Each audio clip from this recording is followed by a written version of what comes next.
There was once a little bird who lived in a magnificent garden filled with blooming flowers and tall trees. This bird had everything it needed: fresh water from a crystal stream, plenty of seeds and berries, and a cozy nest built in the safest branch. But despite all these blessings, the little bird was restless. Every morning, it would watch the larger birds soar high into the sky, their wings cutting through clouds, and its heart would fill with longing. "Why am I so small?" the bird would whisper to itself. "Why can't I fly as high as the eagles? Why can't I sing as beautifully as the nightingale?" The little bird became consumed with what it lacked rather than grateful for what it had. It stopped enjoying the garden's beauty and spent its days comparing itself to others, growing bitter and sad. One stormy night, the wind howled through the garden with terrible force. The little bird huddled in its nest, terrified as the branches swayed violently. When morning came, the bird discovered something heartbreaking: the tall tree where the eagles nested had been struck by lightning and split in half. The eagles had lost their home. The nightingale, who sang from the highest branches, had been injured by falling debris. Yet there, in its modest little nest on a lower, sturdier branch, the little bird sat completely safe. That morning, an old owl who had witnessed everything landed beside the little bird. "Do you see now?" the owl said gently. "What you thought was a limitation was actually protection. You believed you were too small, too ordinary, but God placed you exactly where you needed to be.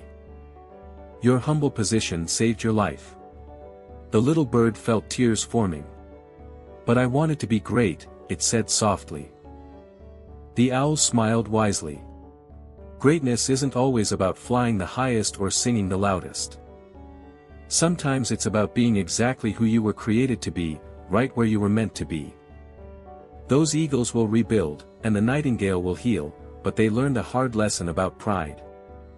You, my small friend, have been given a different gift, the gift of contentment and safety in simplicity."